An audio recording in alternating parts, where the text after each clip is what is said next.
He walks with an ivory leg. His eyes burn with madness. Captain Ahab has only one purpose left in life: to kill the whale that took everything from him. Chapter 51. The spiritspout days, weeks passed, and under easy sail, the ivory Pequod had slowly swept across 4 several cruising grounds. That off the Azores, off the Cape de Verdes, on the Plate, so-called, being off the mouth of the Rio de la Plata, and the Carroll Ground, an unstaked, watery locality, southerly from St. Helena. It was while gliding through these latter waters that one serene and moonlight night, when all the waves rolled by like scrolls of silver, and, by their soft, suffusing seethings, made what seemed a silvery silence, not a solitude. On such a silent night a silvery jet was seen far in advance of the white bubbles at the bow. Lit up by the moon, it looked celestial. Seemed some plumed and glittering god uprising from the sea. Fedallah first descried this jet. For of these moonlight nights, it was his wont to mount to the main masthead, and stand a lookout there, with the same precision as if it had been day. And yet, though herds of whales were seen by night, not one whaleman in 100 would venture a lowering for them. You may think with what emotions. Then, the seaman beheld this old Oriental perched aloft at such unusual hours. His turban and the moon, companions in one sky. But when, after spending his uniform interval there for several successive nights without uttering a single sound, when, after all this silence, his unearthly voice was heard announcing that silvery, moonlit jet, every reclining mariner started to his feet as if some winged spirit had lighted in the rigging and hailed the mortal crew. There she blows! Had the trump of judgment blown, they could not have quivered more. Yet still they felt no terror, rather pleasure. For though it was a most unwonted hour, yet so impressive was the cry, and so deliriously exciting, that almost every soul on board instinctively desired a lowering. Walking the deck with quick, side-lunging strides, Ahab commanded the t'gallant sails and royals to be set, and every stun-sail spread. The best man in the ship must take the helm. Then, with every masthead manned, the piled-up craft rolled down before the wind. The strange, upheaving, lifting tendency of the taffrail breeze filling the hollows of so many sails made the buoyant, hovering deck to feel like air beneath the feet, while still she rushed along, as if 2 antagonistic influences were struggling in her, one to mount direct to heaven, the other to drive yawingly to some horizontal goal.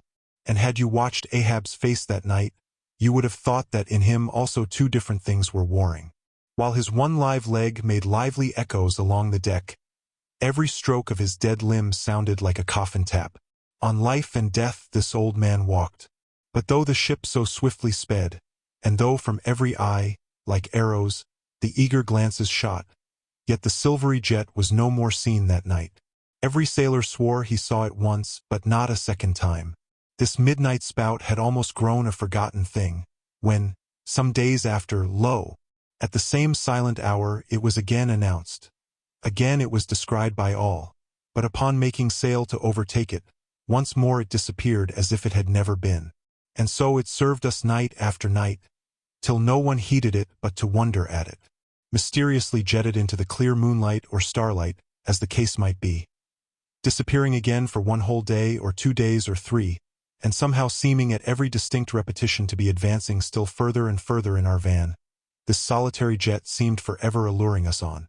Nor with the immemorial superstition of their race, and in accordance with the preternaturalness, as it seemed, which in many things invested the Pequod, were there wanting some of the seamen who swore that whenever and wherever descried, at however remote times, or in however far apart latitudes and longitudes, that unnearable spout was cast by one self-same whale, and that whale Moby-Dick. For a time there reigned, too, a sense of peculiar dread at this flitting apparition, as if it were treacherously beckoning us on, in order that the monster might turn round upon us, and rend us at last in the remotest and most savage seas.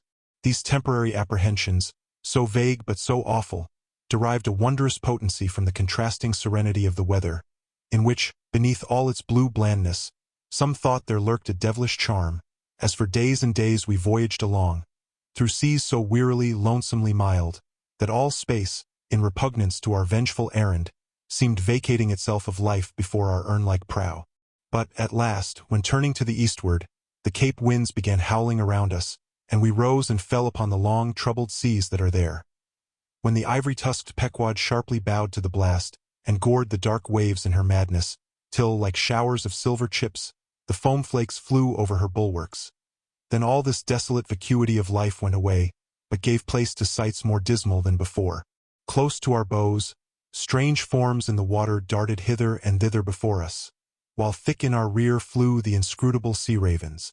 And every morning, perched on our stays, rows of these birds were seen, and spite of our hootings, for a long time obstinately clung to the hemp, as though they deemed our ship some drifting, uninhabited craft, a thing appointed to desolation, and therefore fit roosting place for their homeless selves.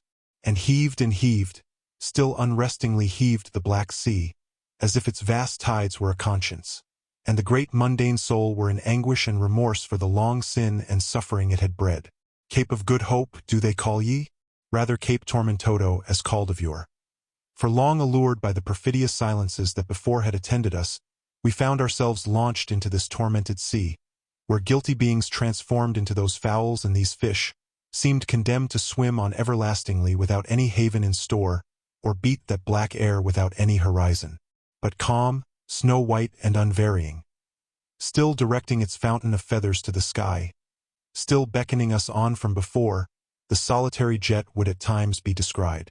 During all this blackness of the elements, Ahab, though assuming for the time the almost continual command of the drenched and dangerous deck, manifested the gloomiest reserve, and more seldom than ever addressed his mates. In tempestuous times like these, after everything above and aloft has been secured, nothing more can be done but passively to await the issue of the gale. Then captain and crew become practical fatalists. So, with his ivory leg inserted into its accustomed hole, and with one hand firmly grasping a shroud, Ahab for hours and hours would stand gazing dead to windward, while an occasional squall of sleet or snow would all but congeal his very eyelashes together. Meantime, the crew, driven from the forward part of the ship by the perilous seas that burstingly broke over its bows, stood in a line along the bulwarks in the waist, and the better to guard against the leaping waves, each man had slipped himself into a sort of bowline secured to the rail, in which he swung as in a loosened belt. Few or no words were spoken, and the silent ship, as if manned by painted sailors in wax, day after day tore on through all the swift madness and gladness of the demoniac waves. By night the same muteness of humanity before the shrieks of the ocean prevailed. Still in silence the men swung in the bowlines. Still wordless Ahab stood up to the blast. Even when wearied nature seemed demanding repose, he would not seek that repose in his hammock. Never could Starbuck forget the old man's aspect, when one night going down into the cabin to mark how the barometer stood, he saw him with closed eyes sitting straight in his floor-screwed chair, the rain and half-melted sleet of the storm from which he had some time before emerged, still slowly dripping from the unremoved hat and coat. On the table beside him lay unrolled one of those charts of tides and currents which have previously been spoken of. His lantern swung from his tightly clenched hand. Though the body was erect, the head was thrown back so that the closed eyes were pointed towards the needle of the telltale that swung from a beam in the ceiling. "Nine terrible old man," thought Starbuck with a shudder, "sleeping in this gale, still thou steadfastly eyest thy purpose." 9. The cabin compass is called the telltale, because without going to the compass at the helm, the captain, while below, can inform himself of the course of the ship. Chapter 52. The Albatross. Southeastward from the Cape, off the distant Crozets, a good cruising ground for right whalemen. A sail loomed ahead, the Goney Albatross by name. As she slowly drew nigh, from my lofty perch at the foremast-head, I had a good view of that sight so remarkable to a tyro in the far ocean fisheries, a whaler at sea, and long absent from home. As if the waves had been fullers, this craft was bleached like the skeleton of a stranded walrus. All down her sides, the spectral appearance was traced with long channels of reddened rust, while all her spars and her rigging were like the thick branches of trees furred over with hoarfrost. Only her lower sails were set. A wild sight it was to see her long-bearded lookouts at those three mastheads. They seemed clad in the skins of beasts, so torn and bepatched the raiment that had survived nearly 4 years of cruising. Standing in iron hoops nailed to the mast, they swayed and swung over a fathomless sea. And though, when the ship slowly glided close under our stern, We 6 men in the air came so nigh to each other that we might almost have leaped from the mastheads of one ship to those of the other. Yet those forlorn-looking fishermen, mildly eyeing us as they passed, said not one word to our own lookouts, while the quarter-deck hail was being heard from below. "Ship ahoy! Have ye seen the white whale?" But as the strange captain, leaning over the pallid bulwarks, was in the act of putting his trumpet to his mouth, it somehow fell from his hand into the sea, and the wind now rising amain, he in vain strove to make himself heard without it. Meantime his ship was still increasing the distance between. While in various silent ways the seamen of the Pequod were evincing their observance of this ominous incident at the first mere mention of the white whale's name to another ship, Ahab for a moment paused. It almost seemed as though he would have lowered a boat to board the stranger, had not the threatening wind forbade.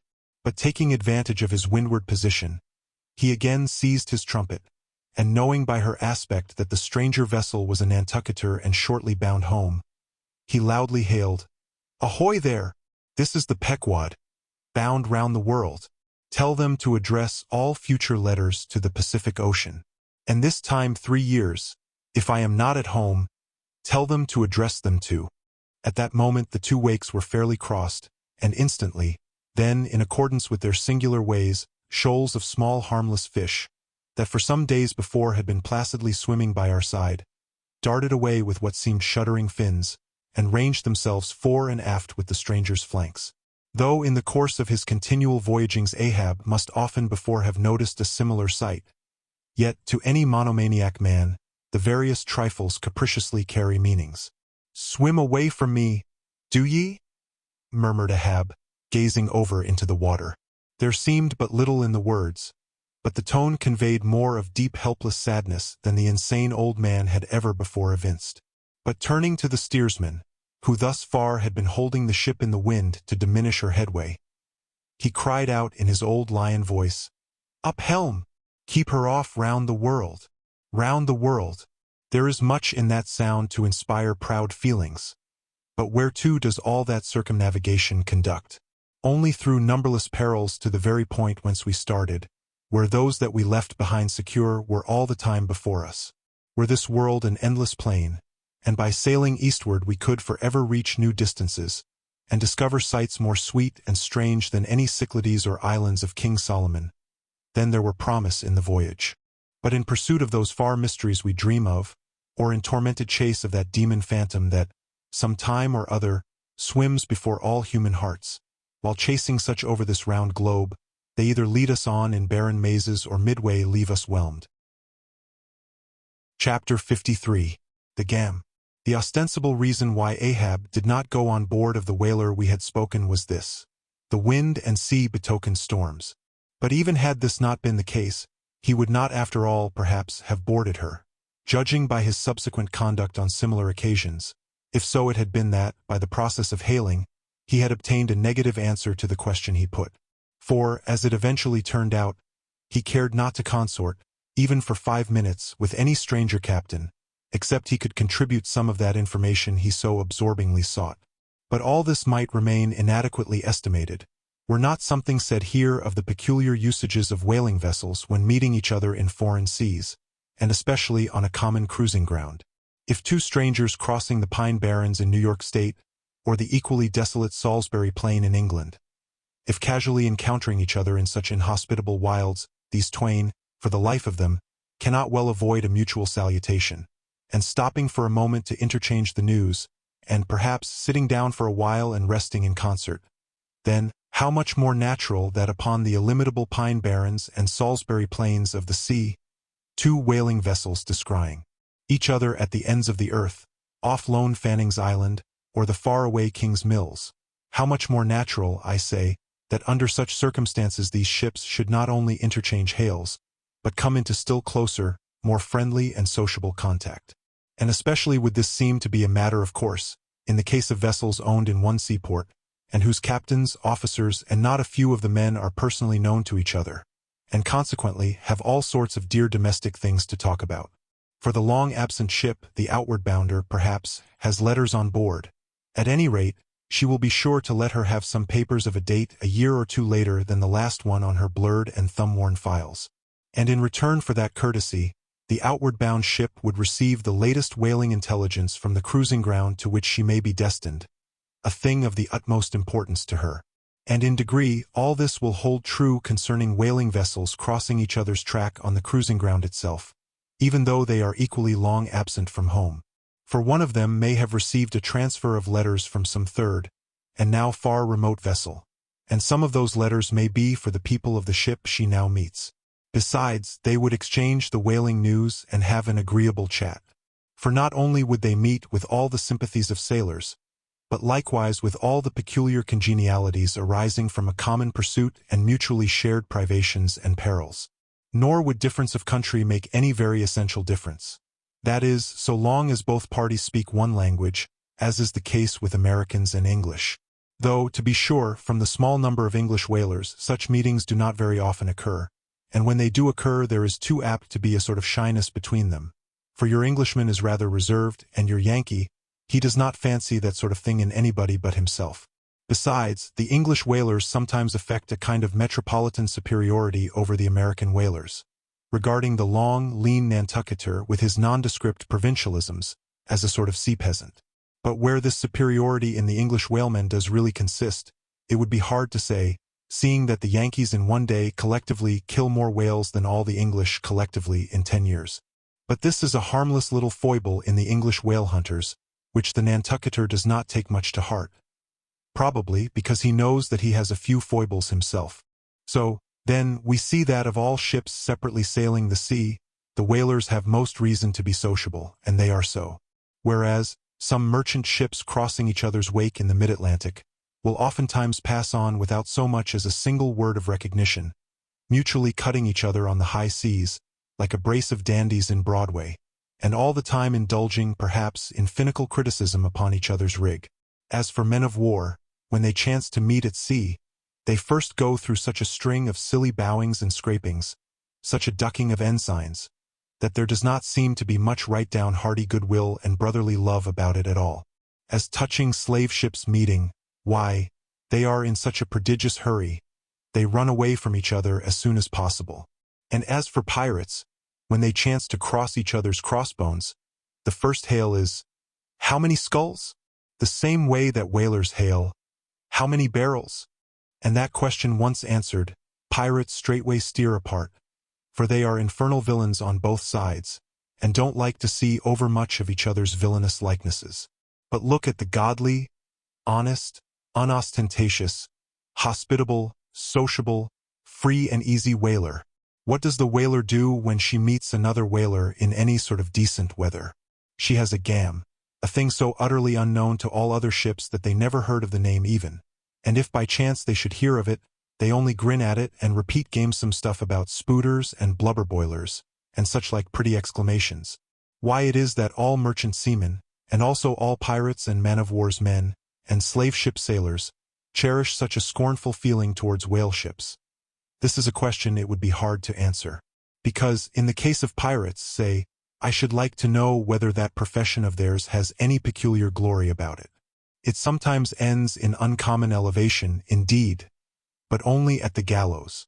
And besides, when a man is elevated in that odd fashion, he has no proper foundation for his superior altitude. Hence, I conclude, that in boasting himself to be high-lifted above a whaleman, in that assertion the pirate has no solid basis to stand on. But what is a gam? You might wear out your index finger running up and down the columns of dictionaries, and never find the word. Dr. Johnson never attained to that erudition. Noah Webster's Ark does not hold it. Nevertheless, this same expressive word has now for many years been in constant use among some 15,000 true-born Yankees. Certainly it needs a definition, and should be incorporated into the lexicon. With that view, let me learnedly define it. Gam. Noun, a social meeting of two or more whale ships, generally on a cruising ground, when, after exchanging hails, they exchange visits by boat's cruise, the two captains remaining for the time on board of one ship and the two chief mates on the other. There is another little item about gamming which must not be forgotten here. All professions have their own little peculiarities of detail. So has the whale fishery. In a pirate, man-of-war, or slave ship, when the captain is rowed anywhere in his boat, he always sits in the stern sheets on a comfortable, sometimes cushioned seat there, and often steers himself with a pretty little milliner's tiller decorated with gay cords and ribbons. But the whaleboat has no seat astern, no sofa of that sort whatever, and no tiller at all. High times indeed, if whaling captains were wheeled about the water on casters like gouty old aldermen in patent chairs. And as for a tiller, the whaleboat never admits of any such effeminacy, and therefore as in gamming a complete boat's crew must leave the ship, and hence as the boat's steerer or harpooner is of the number, that subordinate is the steersman upon the occasion, and the captain, having no place to sit in, is pulled off to his visit all standing like a pine tree. And often you will notice that being conscious of the eyes of the whole visible world resting on him from the sides of the two ships, this standing captain is all alive to the importance of sustaining his dignity by maintaining his legs. Nor is this any very easy matter, for in his rear is the immense projecting steering or hitting him now and then in the small of his back, the after or reciprocating by wrapping his knees in front. He is thus completely wedged before and behind, and can only expand himself sideways by settling down on his stretched legs. But a sudden, violent pitch of the boat will often go far to topple him, because length of foundation is nothing without corresponding breadth.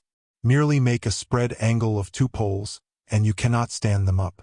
Then, again, it would never do in plain sight of the world's riveted eyes, it would never do, I say, for this straddling captain to be seen steadying himself the slightest particle by catching hold of anything with his hands.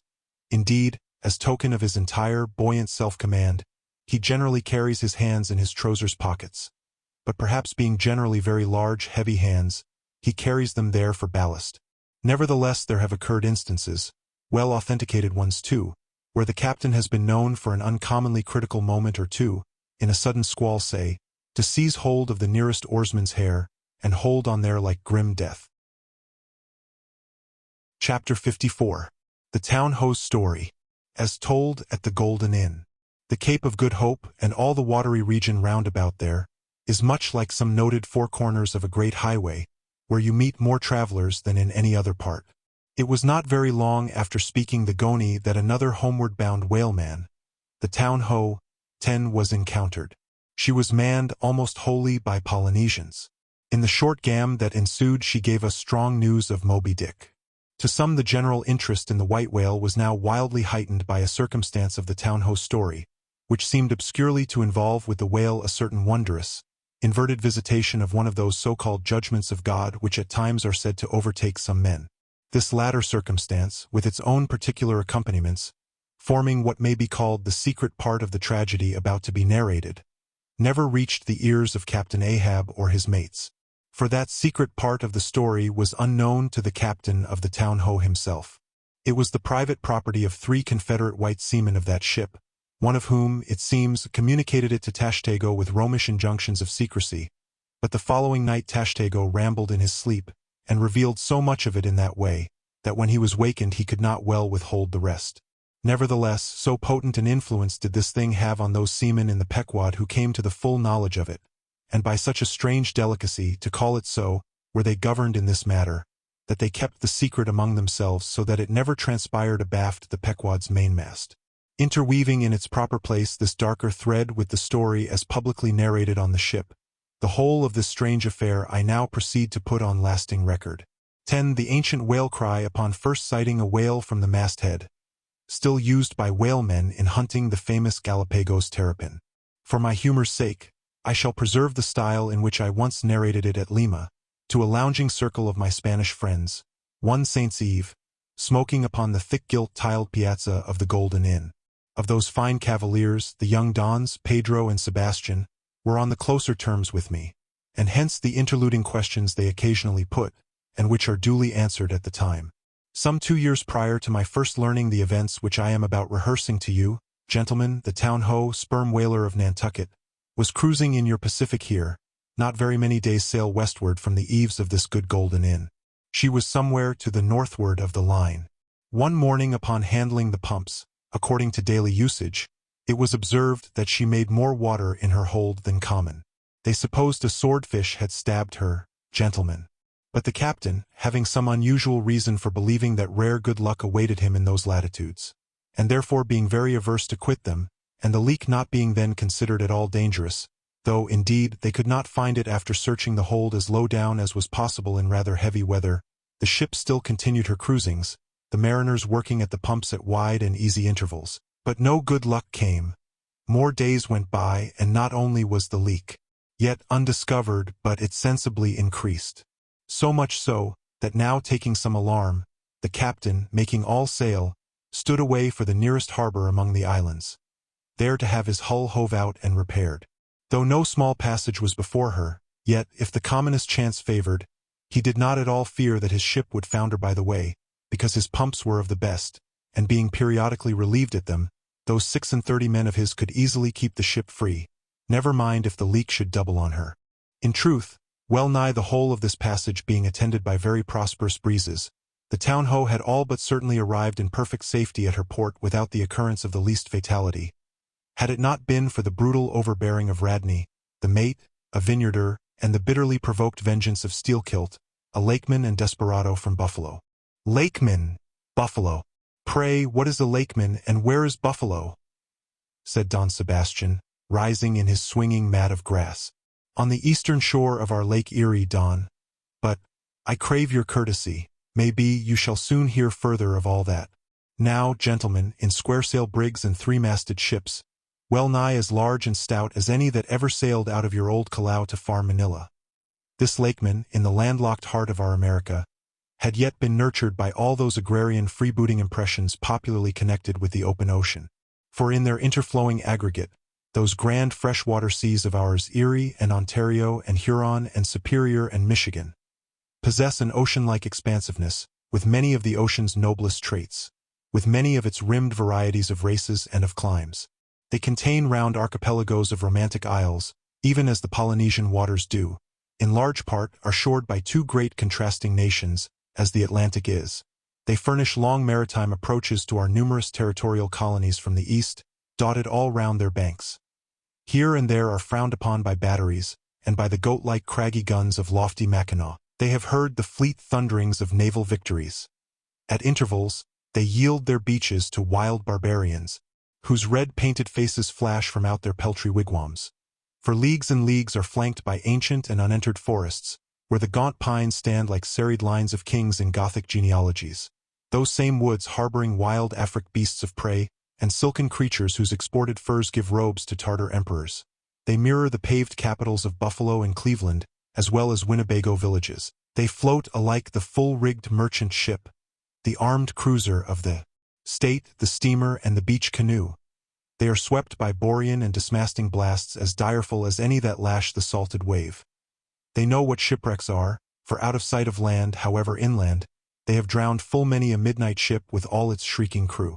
Thus, gentlemen, though an inlander, Steelkilt was wild ocean born, and wild ocean nurtured, as much of an audacious mariner as any. And for Radney, though in his infancy he may have laid him down on the lone Nantucket beach, to nurse at his maternal sea, though in after life he had long followed our austere Atlantic and your contemplative Pacific, yet was he quite as vengeful and full of social quarrel as the backwoods seaman, fresh from the latitudes of buckhorn-handled bowie knives. Yet was this Nantucketer a man with some good-hearted traits, and this lakeman a mariner, who though a sort of devil indeed, might yet by inflexible firmness, only tempered by that common decency of human recognition which is the meanest slave's right. Thus treated, this Steelkilt had long been retained harmless and docile. At all events, he had proved so thus far. But Radney was doomed and made mad, and Steelkilt. But, gentlemen, you shall hear.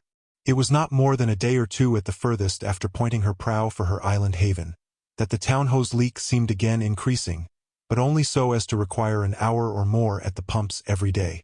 You must know that in a settled and civilized ocean like our Atlantic, for example, some skippers think little of pumping their whole way across it, though of a still, sleepy night, should the officer of the deck happen to forget his duty in that respect, the probability would be that he and his shipmates would never again remember it, on account of all hands gently subsiding to the bottom. Nor in the solitary and savage seas far from you to the westward, gentlemen, is it altogether unusual for ships to keep clanging at their pump handles in full chorus even for a voyage of considerable length. That is, if it lie along a tolerably accessible coast, or if any other reasonable retreat is afforded them. It is only when a leaky vessel is in some very out-of-the-way part of those waters, some really landless latitude, that her captain begins to feel a little anxious. Much this way had it been with the town-ho, so when her leak was found gaining once more, there was in truth some small concern manifested by several of her company, especially by Radney the mate. He commanded the upper sails to be well hoisted, sheeted home anew, and every way expanded to the breeze. Now this Radney, I suppose, was as little of a coward, and as little inclined to any sort of nervous apprehensiveness touching his own person as any fearless, unthinking creature on land or on sea that you can conveniently imagine, gentlemen. Therefore, when he betrayed this solicitude about the safety of the ship, some of the seamen declared that it was only on account of his being a part owner in her. So when they were working that evening at the pumps, there was on this head no small gamesomeness slyly going on among them, as they stood with their feet continually overflowed by the rippling clear water. Clear as any mountain spring, gentlemen, that bubbling from the pumps ran across the deck, and poured itself out in steady spouts at the lee scupper-holes. Now, as you well know, it is not seldom the case in this conventional world of ours, watery or otherwise, that when a person placed in command over his fellow men finds one of them to be very significantly his superior in general pride of manhood, straightway against that man he conceives an unconquerable dislike and bitterness, and if he have a chance he will pull down and pulverize that subaltern's tower, and make a little heap of dust of it. Be this conceit of mine as it may, gentlemen, at all events Steelkilt was a tall and noble animal with a head like a Roman, and a flowing golden beard like the tasseled housings of your last viceroy's snorting charger, and a brain and a heart and a soul in him, gentlemen, which had made Steelkilt Charlemagne, had he been born son to Charlemagne's father. But Radney, the mate, was ugly as a mule, yet as hardy, as stubborn, as malicious. He did not love Steelkilt, and Steelkilt knew it. Being the mate drawing near as he was toiling at the pump with the rest, the lakeman affected not to notice him, but unawed, went on with his gay banterings. Aye, my merry lads, it's a lively leak this. Hold a cannikin, one of ye, and let's have a taste. By the Lord, it's worth bottling. I tell ye what, men, old Rad's investment must go for it. He had best cut away his part of the hull and tow it home. The fact is, boys, that swordfish only began the job. He's come back again with a gang of ship carpenters, sawfish and filefish and what not, and the whole posse of 'em are now hard at work cutting and slashing at the bottom, making improvements, I suppose. If old Rad were here now, I'd tell him to jump overboard and scatter 'em. They're playing the devil with his estate, I can tell him. But he's a simple old soul, Rad, and a beauty too. Boys, they say the rest of his property is invested in looking-glasses. I wonder if he'd give a poor devil like me the model of his nose. Damn your eyes! What's that pump stopping for? Roared Radney, pretending not to have heard the sailors talk. Thunder away at it! Aye, sir, said Steelkilt, merry as a cricket. Lively, boys, lively now! And with that the pump clanged like 50 fire engines. The men tossed their hats off to it, and ere long that peculiar gasping of the lungs was heard which denotes the fullest tension of life's utmost energies. Quitting the pump at last, with the rest of his band, the lakeman went forward all panting, and sat himself down on the windlass, his face fiery red, his eyes bloodshot, and wiping the profuse sweat from his brow. Now what cozening fiend it was, gentlemen, that possessed Radney to meddle with such a man in that corporeally exasperated state, I know not, but so it happened. Intolerably striding along the deck, the mate commanded him to get a broom and sweep down the planks, and also a shovel, and remove some offensive matters consequent upon allowing a pig to run at large. Now, gentlemen, sweeping a ship's deck at sea is a piece of household work which in all times but raging gales is regularly attended to every evening. It has been known to be done in the case of ships actually foundering at the time. Such, gentlemen, is the inflexibility of sea usages and the instinctive love of neatness in seamen, some of whom would not willingly drown without first washing their faces. But in all vessels this broom business is the prescriptive province of the boys, if boys there be aboard. Besides, it was the stronger men in the town-ho that had been divided into gangs, taking turns at the pumps, and being the most athletic seaman of them all, Steelkilt had been regularly assigned captain of one of the gangs. Consequently, he should have been freed from any trivial business not connected with truly nautical duties, such being the case with his comrades. I mention all these particulars so that you may understand exactly how this affair stood between the two men. But there was more than this. The order about the shovel was almost as plainly meant to sting and insult Steelkilt, as though Radney had spat in his face. Any man who has gone sailor in a whale ship will understand this. And all this and doubtless much more, the lakeman fully comprehended when the mate uttered his command.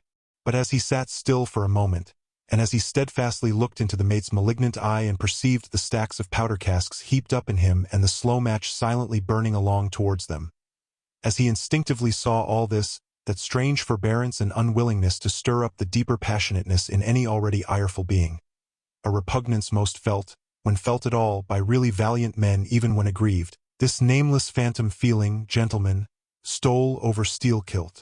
Therefore, in his ordinary tone, only a little broken by the bodily exhaustion he was temporarily in, he answered him saying that sweeping the deck was not his business, and he would not do it. And then, without at all alluding to the shovel, he pointed to 3 lads as the customary sweepers, who, not being billeted at the pumps, had done little or nothing all day. To this, Radney replied with an oath, in a most domineering and outrageous manner, unconditionally reiterating his command.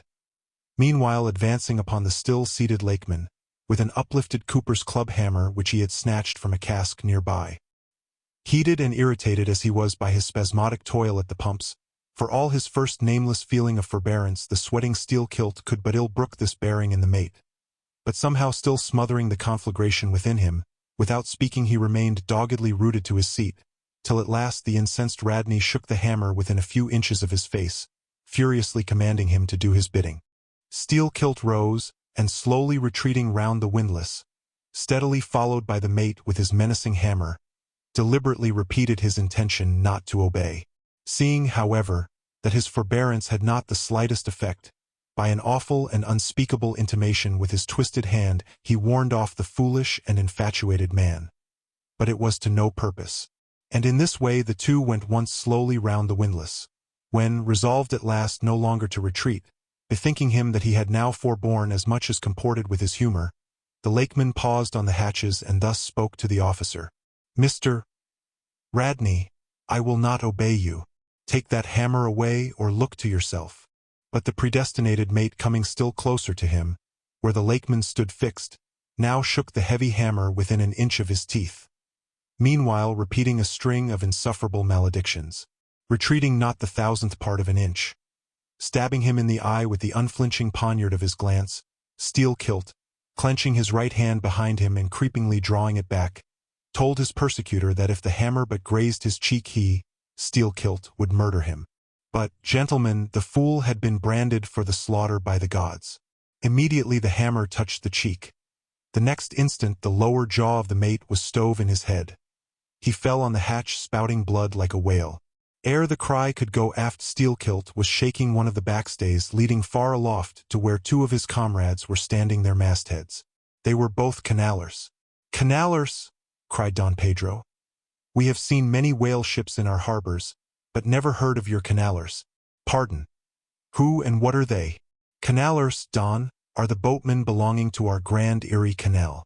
You must have heard of it." "Nay, senor. Hereabouts in this dull, warm, most lazy, and hereditary land, we know but little of your vigorous north." "Aye? Well then, Don, refill my cup. Your chiches very fine.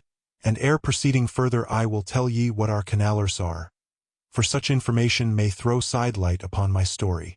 For 360 miles, gentlemen, through the entire breadth of the state of New York, through numerous populous cities and most thriving villages, through long, dismal, uninhabited swamps and affluent, cultivated fields, unrivaled for fertility, by billiard room and bar room, through the holy of holies of great forests, on Roman arches over Indian rivers, through sun and shade, by happy hearts or broken, through all the wide contrasting scenery of those noble Mohawk counties, and especially by rows of snow-white chapels, whose spires stand almost like milestones, flows one continual stream of Venetianly corrupt and often lawless life.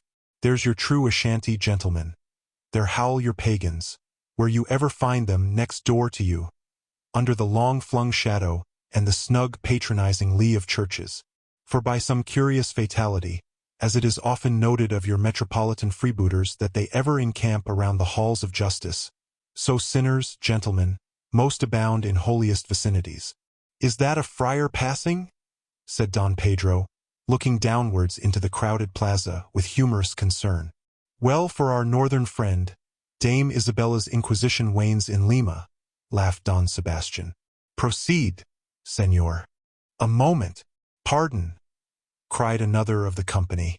"In the name of all us Limese, I but desire to express to you, Sir Sailor, that we have by no means overlooked your delicacy in not substituting present Lima for distant Venice in your corrupt comparison. Oh, do not bow and look surprised. You know the proverb all along this coast. Corrupt as Lima. It but bears out your saying, too. Churches more plentiful than billiard tables, and forever open, and corrupt as Lima. So, too, Venice. I have been there, the holy city of the blessed evangelist St. Mark. St. Dominic, purge it. Your cup, thanks. Here I refill. Now you pour out again." Freely depicted in his own vocation, gentlemen, the canaler would make a fine dramatic hero, so abundantly and picturesquely wicked is he. Like Mark Antony, for days and days along his green-turfed, flowery Nile, he indolently floats, openly toying with his red-cheeked Cleopatra, ripening his apricot thigh upon the sunny deck. But ashore all this effeminacy is dashed. The brigandish guise which the canaler so proudly sports, his slouched and gaily ribboned hat betoken his grand features, a terror to the smiling innocence of the villages through which he floats. His swart visage and bold swagger are not unshunned in cities. Once a vagabond on his own canal, I have received good turns from one of these canalers. I thank him heartily, would fain be not ungrateful, but it is often one of the prime redeeming qualities of your man of violence, that at times he has as stiff an arm to back a poor stranger in a strait as to plunder a wealthy one. In some, gentlemen, what the wildness of this canal life is emphatically evinced by this, that our wild whale fishery contains so many of its most finished graduates, and that scarce any race of mankind, except Sydney men, are so much distrusted by our whaling captains. Nor does it at all diminish the curiousness of this matter, that to many thousands of our rural boys and young men born along its line, the probationary life of the Grand Canal furnishes the sole transition between quietly reaping in a Christian cornfield and recklessly plowing the waters of the most barbaric seas. "I see! I see!" impetuously exclaimed Don Pedro, spilling his chicha upon his silvery ruffles. "No need to travel. The world's one Lima. I had thought, now, that at your temperate north the generations were cold and holy as the hills but the story. I left off, gentlemen, where the lakeman shook the backstay. Hardly had he done so, when he was surrounded by the 3 junior mates and the 4 harpooneers, who all crowded him to the deck. But sliding down the ropes like baleful comets, the 2 canalers rushed into the uproar, and sought to drag their man out of it towards the forecastle.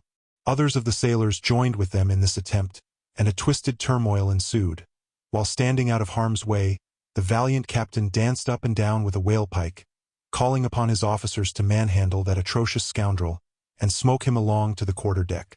At intervals, he ran close up to the revolving border of the confusion, and prying into the heart of it with his pike, sought to prick out the object of his resentment. But Steelkilt and his desperadoes were too much for them all. They succeeded in gaining the forecastle deck, where, hastily slewing about 3 or 4 large casks in a line with the windlass, these sea Parisians entrenched themselves behind the barricade. "Come out of that, ye pirates!" roared the captain, now menacing them with a pistol in each hand, just brought to him by the steward. "Come out of that, ye cut-throats!" Steelkilt leaped on the barricade and, striding up and down there, defied the worst the pistols could do, but gave the captain to understand distinctly that his, Steelkilt's, death would be the signal for a murderous mutiny on the part of all hands. Fearing in his heart lest this might prove but too true, the captain a little desisted, but still commanded the insurgents instantly to return to their duty. "Will you promise not to touch us if we do?" demanded their ringleader. Turn to. I make no promise. To your duty. Do you want to sink the ship by knocking off at a time like this? Turn to." And he once more raised a pistol. "Sink the ship?" cried Steelkilt. "I let her sink. Not a man of us turns to, unless you swear not to raise a rope yarn against us. What say ye, men?" Turning to his comrades, A fierce cheer was their response. The lakeman now patrolled the barricade, all the while keeping his eye on the captain, and jerking out such sentences as these. "It's not our fault, we didn't want it. I told him to take his hammer away, it was boy's business. He might have known me before this. I told him not to prick the buffalo. I believe I have broken a finger here against his cursed jaw. Ain't those mincing knives down in the forecastle there, men?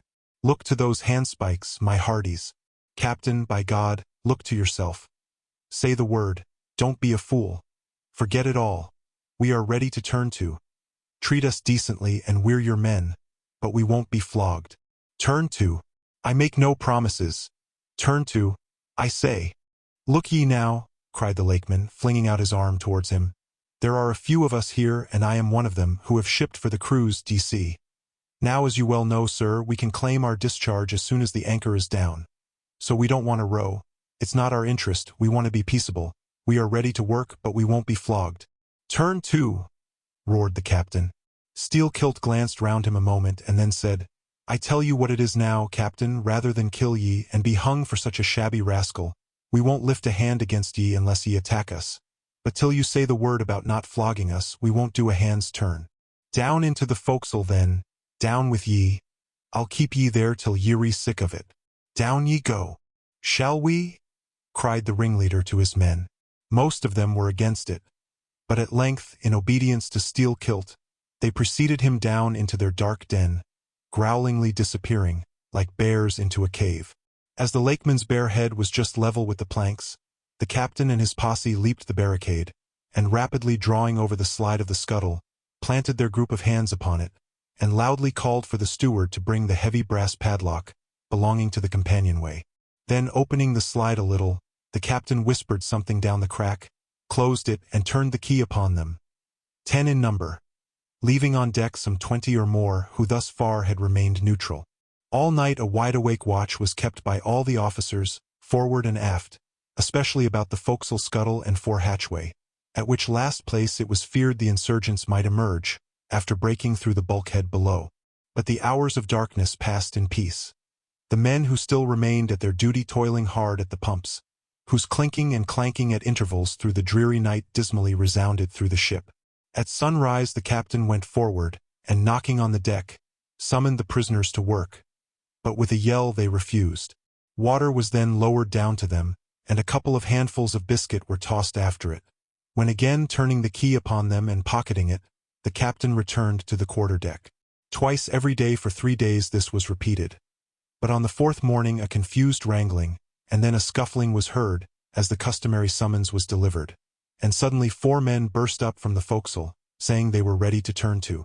The fetid closeness of the air, and a famishing diet, united perhaps to some fears of ultimate retribution, had constrained them to surrender at discretion. Emboldened by this, the captain reiterated his demand to the rest. But Steel-Kilt shouted up to him a terrific hint to stop his babbling and betake himself where he belonged. On the 5th morning 3 others of the mutineers bolted up into the air from the desperate arms below that sought to restrain them. Only 3 were left. "Better turn to now?" said the captain with a heartless jeer. "Shut us up again, will ye?" cried Steel-Kilt. "Oh, certainly," said the captain, and the key clicked.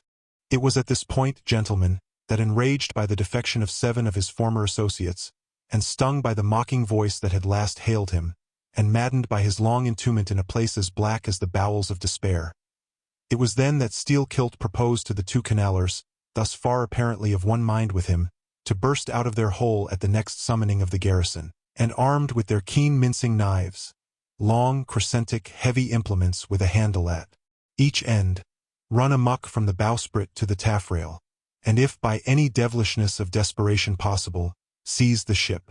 For himself, he would do this, he said, whether they joined him or not. That was the last night he should spend in that den. But the scheme met with no opposition on the part of the other 2. They swore they were ready for that or for any other mad thing, for anything in short but a surrender. And what was more, they each insisted upon being the first man on deck, when the time to make the rush should come.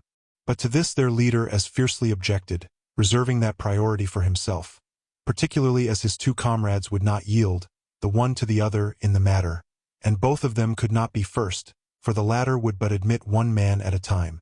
And here, gentlemen, the foul play of these miscreants must come out.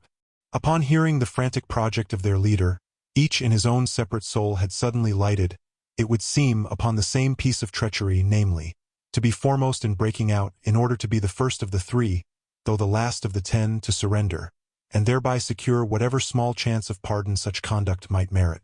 But when Steelkilt made known his determination still to lead them to the last, they in some way, by some subtle chemistry of villainy, mixed there before secret treacheries together. And when their leader fell into a doze, verbally opened their souls to each other in 3 sentences, and bound the sleeper with cords and gagged him with cords, and shrieked out for the captain at midnight.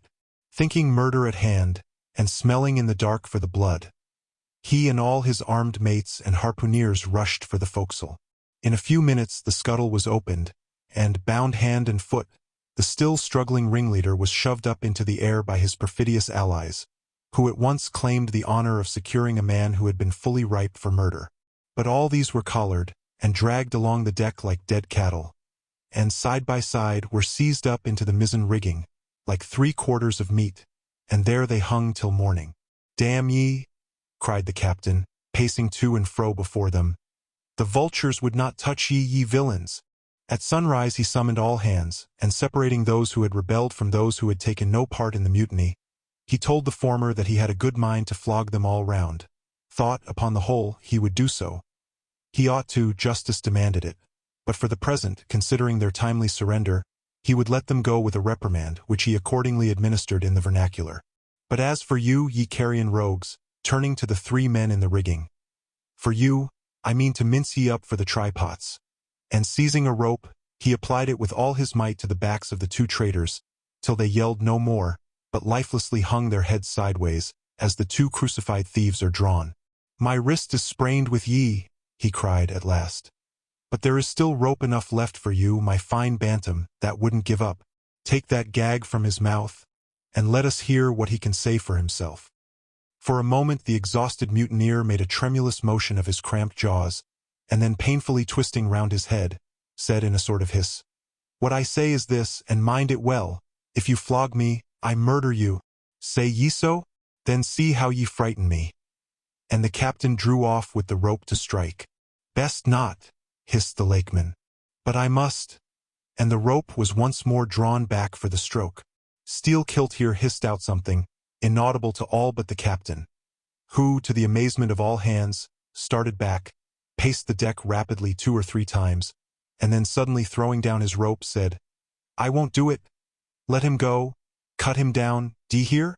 But as the junior mates were hurrying to execute the order, a pale man, with a bandaged head, arrested them, Radney the chief mate.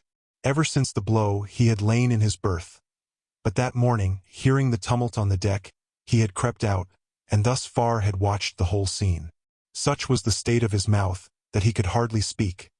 But mumbling something about his being willing and able to do what the captain dared not attempt, he snatched the rope and advanced to his pinioned foe. "You are a coward," hissed the lakeman. "So I am, but take that." The mate was in the very act of striking, when another hiss stayed his uplifted arm. He paused, and then pausing no more, made good his word, spite of Steelkilt's threat, whatever that might have been. The 3 men were then cut down, all hands were turned to, and, sullenly worked by the moody seamen, the iron pumps clanged as before. Just after dark that day, when one watch had retired below, a clamor was heard in the forecastle, and the 2 trembling traitors running up, besieged the cabin door, saying they durst not consort with the crew. Entreaties, cuffs, and kicks could not drive them back. So at their own instance they were put down in the ship's run for salvation. Still, no sign of mutiny reappeared among the rest. On the contrary, it seemed that mainly at Steelkilt's instigation, they had resolved to maintain the strictest peacefulness, obey all orders to the last, and, when the ship reached port, desert her in a body. But in order to ensure the speediest end to the voyage, they all agreed to another thing, namely, not to sing out for whales in case any should be discovered. For, spite of her leak and spite of all her other perils, the town-ho still maintained her mastheads, and her captain was just as willing to lower for a fish that moment, as on the day his craft first struck the cruising ground. and Radney the mate was quite as ready to change his berth for a boat, and with his bandaged mouth seek to gag in death the vital jaw of the whale. But though the lakeman had induced the seamen to adopt this sort of passiveness in their conduct, he kept his own counsel, at least till all was over, concerning his own proper and private revenge upon the man who had stung him in the ventricles of his heart. He was in Radney the chief mate's watch, and as if the infatuated man sought to run more than halfway to meet his doom, after the scene at the rigging, he insisted, against the express counsel of the captain, upon resuming the head of his watch at night.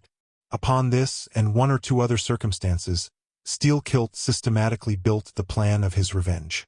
During the night, Radney had an unseamanlike way of sitting on the bulwarks of the quarter-deck, and leaning his arm upon the gunwale of the boat which was hoisted up there, a little above the ship's side.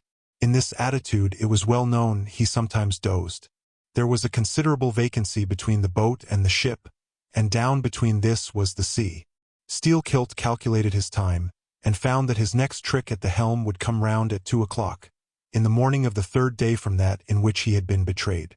At his leisure, he employed the interval in braiding something very carefully in his watches below. "What are you making there?" said a shipmate.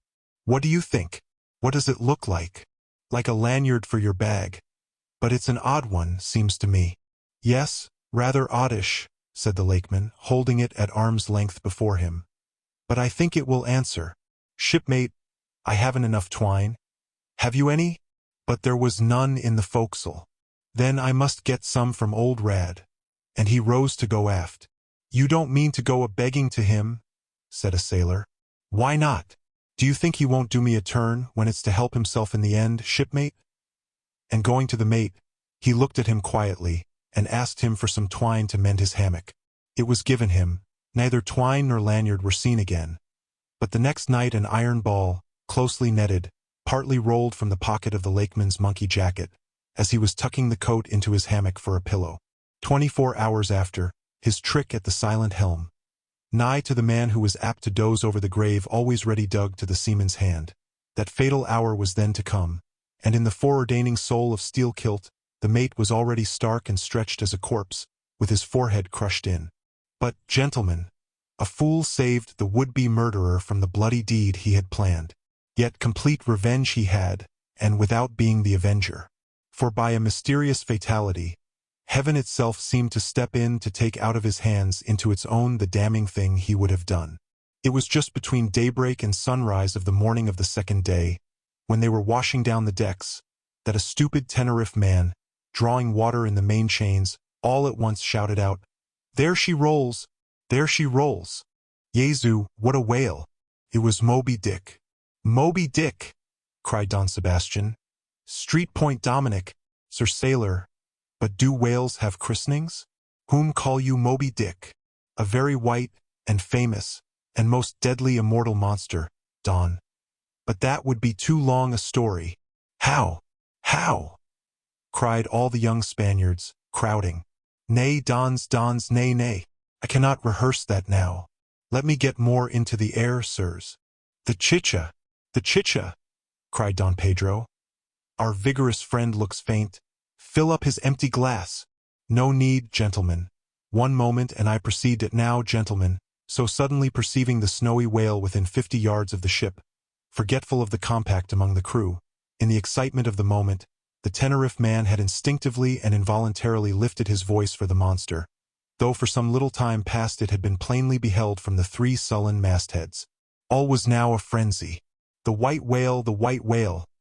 was the cry from captain, mates, and harpooneers, who, undeterred by fearful rumors, were all anxious to capture so famous and precious a fish, while the dogged crew eyed askance, and with curses, the appalling beauty of the vast milky mass, that lit up by a horizontal spangling sun, shifted and glistened like a living opal in the blue morning sea. Gentlemen, a strange fatality pervades the whole career of these events, as if verily mapped out before the world itself was charted. The mutineer was the bowsman of the mate, and when fast to a fish, it was his duty to sit next him, while Radney stood up with his lance in the prow, and haul in or slacken the line, at the word of command. Moreover, when the 4 boats were lowered, the mates got the start, and none howled more fiercely with delight than did Steelkilt, as he strained at his oar. After a stiff pull, their harpooner got fast, and, spear in hand, Radney sprang to the bow. He was always a furious man, it seems, in a boat, and now his bandaged cry was, to beach him on the whale's topmost back. Nothing loath, his bowsman hauled him up and up, through a blinding foam that blent two whitenesses together, till of a sudden the boat struck as against a sunken ledge, and keeling over, spilled out the standing mate. That instant, as he fell on the whale's slippery back, the boat righted, and was dashed aside by the swell, while Radney was tossed over into the sea, on the other flank of the whale. He struck out through the spray, and, for an instant, was dimly seen through that veil, wildly seeking to remove himself from the eye of Moby-Dick. But the whale rushed round in a sudden maelstrom, seized the swimmer between his jaws, and rearing high up with him, plunged headlong again and went down. Meantime, at the first tap of the boat's bottom, the lakeman had slackened the line, so as to drop astern from the whirlpool. Calmly looking on, he thought his own thoughts, but a sudden, terrific, downward jerking of the boat quickly brought his knife to the line. He cut it, and the whale was free. But, at some distance, Moby-Dick rose again, with some tatters of Radney's red woolen shirt, caught in the teeth that had destroyed him. All four boats gave chase again, but the whale eluded them and finally wholly disappeared. In good time, the town-ho reached her port, a savage, solitary place, where no civilized creature resided. There, headed by the lakeman, all but 5 or 6 of the foremastmen deliberately deserted among the palms, eventually, as it turned out, seizing a large double war canoe of the savages, and setting sail for some other harbor. The ship's company being reduced to but a handful, the captain called upon the islanders to assist him in the laborious business of heaving down the ship to stop the leak. But to such unresting vigilance over their dangerous allies was this small band of whites necessitated, both by night and by day, and so extreme was the hard work they underwent, that upon the vessel being ready again for sea, they were in such a weakened condition that the captain durst not put off with them in so heavy a vessel. After taking counsel with his officers, he anchored the ship as far offshore as possible, loaded and ran out his 2 cannon from the bows, stacked his muskets on the poop, and warning the islanders not to approach the ship at their peril, took 1 man with him, and setting the sail of his best whaleboat, steered straight before the wind for Tahiti, 500 miles distant, to procure a reinforcement to his crew. On the 4th day of the sail, a large canoe was descried, which seemed to have touched at a low isle of corals. He steered away from it, but the savage craft bore down on him, and soon the voice of Steelkilt hailed him to heave to, or he would run him under water. The captain presented a pistol. With 1 foot on each prow of the yoked war canoes, the lakeman laughed him to scorn, assuring him that if the pistol so much as clicked in the lock, he would bury him in bubbles and foam. "What do you want of me?" cried the captain. "Where are you bound? And for what are you bound?" demanded Steelkilt. "No lies. I am bound to Tahiti for more men." "Very good. Let me board you a moment. I come in peace." With that he leaped from the canoe, swam to the boat, and climbing the gunwale, stood face to face with the captain. "Cross your arms, sir. Throw back your head. Now repeat after me. As soon as Steelkilt leaves me, I swear to beach this boat on yonder island, and remain there 6 days. If I do not, may lightning strike me." "A pretty scholar," laughed the lakeman. "Adios, senor." And leaping into the sea, he swam back to his comrades. Watching the boat till it was fairly beached and drawn up to the roots of the coconut trees, Steelkilt made sail again, and in due time arrived at Tahiti, his own place of destination. There, luck befriended him. 2 ships were about to sail for France, and were providentially in want of precisely that number of men which the sailor headed. They embarked, and so forever got the start of their former captain, had he been at all minded to work them legal retribution. Some 10 days after the French ships sailed, the whaleboat arrived, and the captain was forced to enlist some of the more civilized Tahitians, who had been somewhat used to the sea. Chartering a small native schooner, he returned with them to his vessel, and finding all right there, again resumed his cruisings. Where Steelkilt now is, gentlemen, none know, but upon the island of Nantucket, the widow of Radney still turns to the sea which refuses to give up its dead. Still in dreams sees the awful white whale that destroyed him. Asterisk, asterisk, asterisk, asterisk. Are you through? Said Don Sebastian quietly. I am, Don. Then I entreat you, tell me if to the best of your own convictions, this story is in substance really true? It is so passing wonderful. Did you get it from an unquestionable source? Bear with me if I seem to press. Also bear with all of us, Sir Sailor, for we all join in Don Sebastian's suit, cried the company with exceeding interest. Is there a copy of the Holy Evangelists in the Golden Inn, gentlemen? Nay, said Don Sebastian, but I know a worthy priest nearby who will quickly procure one for me. I go for it. But are you well advised? This may grow too serious. Will you be so good as to bring the priest also, Don? Though there are no autodafés in Lima now, said one of the company to another, I fear our sailor friend runs risk of the archiepiscopacy. Let us withdraw more out of the moonlight. I see no need for this. Excuse me for running after you, Don Sebastian, but may I also beg that you will be particular in procuring the largest-sized evangelists you can. This is the priest, he brings you the evangelists, said Don Sebastian, gravely, returning with a tall and solemn figure. Let me remove my hat. Now, venerable priest, further into the light, and hold the holy book before me that I may touch it. So help me heaven, and on my honor the story I have told ye, gentlemen, is in substance and its great items true. I know it to be true. It happened on this ball. I trod the ship. I knew the crew. I have seen and talked with Steelkilt since the death of Radney. Chapter 55. Of the monstrous pictures of whales. I shall ere long paint to you as well as one can without canvas, something like the true form of the whale as he actually appears to the eye of the whaleman when in his own absolute body the whale is moored alongside the whaleship so that he can be fairly stepped upon there. It may be worth while, therefore, previously to advert to those curious imaginary portraits of him, which even down to the present day confidently challenge the faith of the landsman. It is time to set the world right in this matter, by proving such pictures of the whale all wrong. It may be that the primal source of all those pictorial delusions will be found among the oldest Hindu, Egyptian, and Grecian sculptures.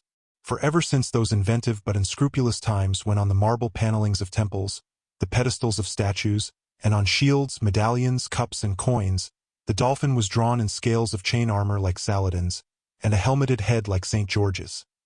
Ever since then has something of the same sort of license prevailed, not only in most popular pictures of the whale, but in many scientific presentations of him. Now, by all odds, the most ancient extant portrait anyways purporting to be the whale's is to be found in the famous cavern pagoda of Elephanta in India. The Brahmins maintain that in the almost endless sculptures of that immemorial pagoda, all the trades and pursuits, every conceivable avocation of man, were prefigured ages before any of them actually came into being. No wonder, then, that in some sort our noble profession of whaling should have been there shadowed forth. The Hindu whale referred to occurs in a separate department of the wall, depicting the incarnation of Vishnu in the form of Leviathan, learnedly known as the Mat's avatar. But though this sculpture is half man and half whale, so as only to give the tail of the latter, yet that small section of him is all wrong. It looks more like the tapering tail of an anaconda than the broad palms of the true whale's majestic flukes. But go to the old galleries, and look now at a great Christian painter's portrait of this fish. For he succeeds no better than the antediluvian Hindu. It is Guido's picture of Perseus rescuing Andromeda from the sea monster or whale. Where did Guido get the model of such a strange creature as that? Nor does Hogarth, in painting the same scene in his own Perseus Descending, make out one whit better. The huge corpulence of that Hogarthian monster undulates on the surface, scarcely drawing 1 inch of water. It has a sort of howdah on its back, and its distended tusked mouth into which the billows are rolling might be taken for the Traitor's Gate leading from the Thames by water into the Tower. Then there are the prodromus whales of the old Scotch Sibbald, and Jonah's whale, as depicted in the prints of old Bibles and the cuts of old primers. What shall be said of these? As for the bookbinder's whale winding like a vine-stalk round the stock of a descending anchor, as stamped and gilded on the backs and title pages of many books both old and new, that is a very picturesque but purely fabulous creature, imitated, I take it, from the like figures on antique vases. Though universally denominated a dolphin, I nevertheless call this bookbinder's fish an attempt at a whale, because it was so intended when the device was first introduced. It was introduced by an old Italian publisher somewhere about the 15th century, during the revival of learning, and in those days and even down to a comparatively late period, dolphins were popularly supposed to be a species of the Leviathan.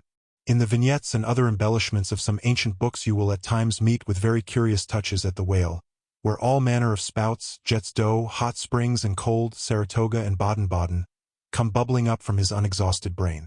In the title page of the original edition of The Advancement of Learning, you will find some curious whales. But quitting all these unprofessional attempts, let us glance at those pictures of Leviathan purporting to be sober scientific delineations by those who know. In Old Harris's collection of voyages, there are some plates of whales extracted from a Dutch book of voyages, AD 1671, entitled A Whaling Voyage to Spitzbergen in the ship Jonas in the Whale, Peter Peterson of Friesland, master. In one of those plates the whales, like great rafts of logs, are represented lying among ice isles, with white bears running over their living backs. In another plate, the prodigious blunder is made of representing the whale with perpendicular flukes. Then again, there is an imposing quarto, written by one Captain Colnet, a post-captain in the English Navy, entitled A Voyage Round Cape Horn into the South Seas, for the purpose of extending the Spermaceti whale fisheries. In this book is an outline purporting to be a picture of a Physeter or Spermaceti whale, drawn by scale from one killed on the coast of Mexico, August 1793, and hoisted on deck. I doubt not the captain had this veracious picture taken for the benefit of his marines. To mention but one thing about it, let me say that it has an eye which applied, according to the accompanying scale, to a full-grown sperm whale, would make the eye of that whale a bow window some 5 feet long. Ah, my gallant captain, why did you not give us Jonah looking out of that eye? Nor are the most conscientious compilations of natural history for the benefit of the young and tender, free from the same heinousness of mistake. Look at that popular work, Goldsmith's Animated Nature. In the abridged London edition of 1807, there are plates of an alleged whale and a narwhal. I do not wish to seem inelegant, but this unsightly whale looks much like an amputated sow, and as for the narwhal, one glimpse at it is enough to amaze one, that in this 19th century such a hippogriff could be palmed for genuine upon any intelligent public of schoolboys. Then, again, in 1825, Bernard Germain, Count de Lacépède, a great naturalist, published a scientific systemized whale book, wherein are several pictures of the different species of the Leviathan. All these are not only incorrect, but the picture of the Mysticetus or Greenland whale, that is to say, the right whale, even Scoresby, a long-experienced man as touching that species, declares not to have its counterpart in nature. But the placing of the capsheaf to all this blundering business was reserved for the scientific Frederick Cuvier, brother to the famous Baron. In 1836, he published a natural history of whales, in which he gives what he calls a picture of the sperm whale. Before showing that picture to any Nantucketer, you had best provide for your summary retreat from Nantucket. In a word, Frederick Cuvier's sperm whale is not a sperm whale, but a squash. Of course, he never had the benefit of a whaling voyage, such men seldom have, but whence he derived that picture, who can tell? Perhaps he got it as his scientific predecessor in the same field, Demarest, got one of his authentic abortions, that is, from a Chinese drawing. And what sort of lively lads with the pencil those Chinese are! Many queer cups and saucers inform us. As for the sign-painter's whales seen in the streets hanging over the shops of oil dealers, what shall be said of them? They are generally Richard III.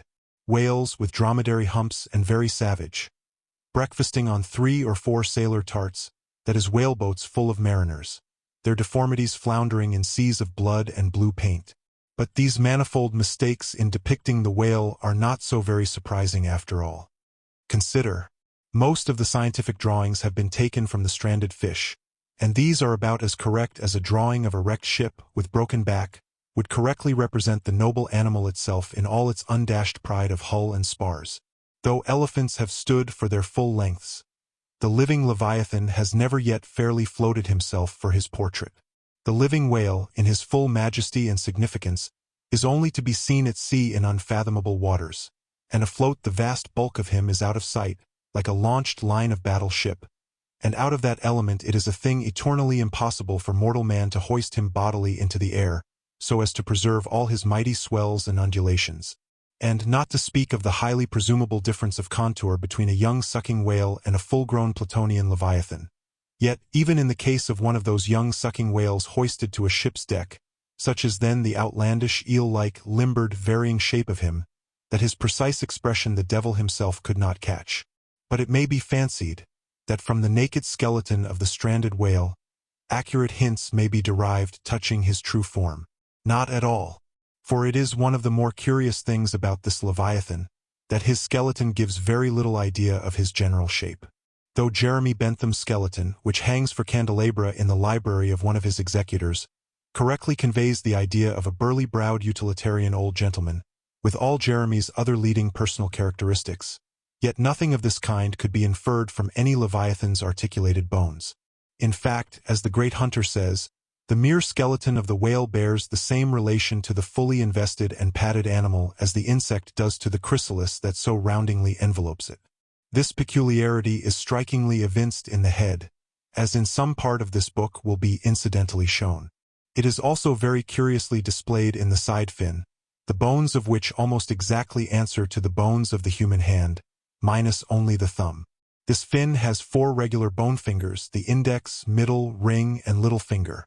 But all these are permanently lodged in their fleshy covering, as the human fingers in an artificial covering. However recklessly the whale may sometimes serve us, said humorous Stubb one day, he can never be truly said to handle us without mittens. For all these reasons, then, any way you may look at it, you must needs conclude that the great Leviathan is that one creature in the world which must remain unpainted to the last. True, one portrait may hit the mark much nearer than another, but none can hit it with any very considerable degree of exactness. So there is no earthly way of finding out precisely what the whale really looks like. And the only mode in which you can derive even a tolerable idea of his living contour is by going a-whaling yourself. But by so doing, you run no small risk of being eternally stove and sunk by him. Wherefore, it seems to me you had best not be too fastidious in your curiosity touching this Leviathan. Chapter 56. Of the less erroneous pictures of whales, and the true pictures of whaling scenes. In connection with the monstrous pictures of whales, I am strongly tempted here to enter upon those still more monstrous stories of them which are to be found in certain books, both ancient and modern, especially in Pliny, Purchas, Hakluyt, Harris, Cuvier, and C. But I pass that matter by. I know of only 4 published outlines of the great sperm whale, Colnett's, Huggins's, Frederick Cuvier's, and Beale's. In the previous chapter Colnett and Cuvier have been referred to. Huggins's is far better than theirs. But, by great odds, Beale's is the best.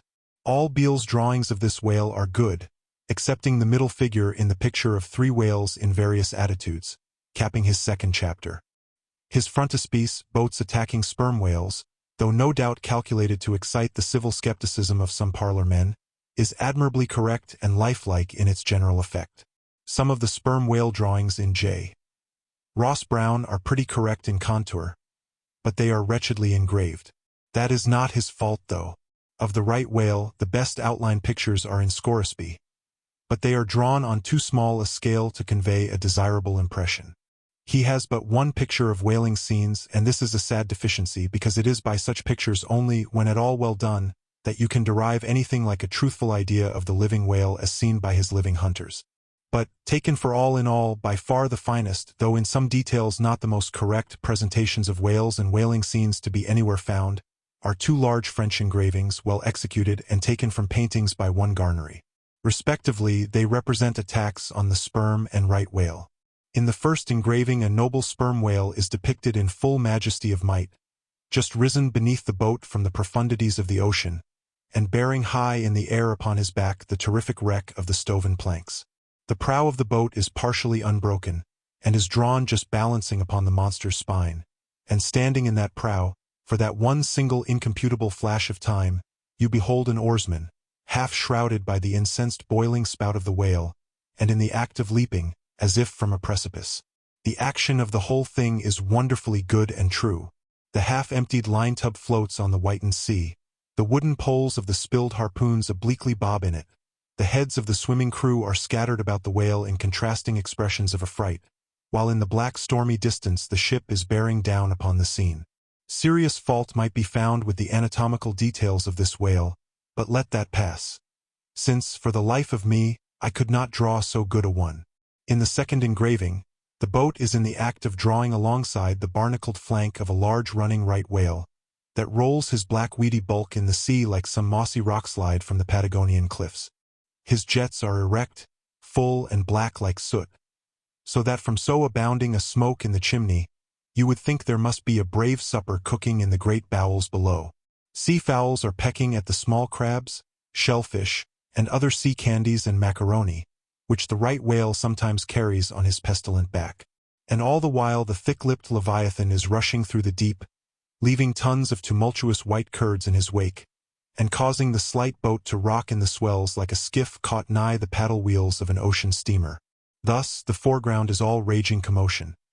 But behind, in admirable artistic contrast, is the glassy level of a sea becalmed, the drooping unstarched sails of the powerless ship, and the inert mass of a dead whale, a conquered fortress, with the flag of capture lazily hanging from the whale pole inserted into his spout-hole.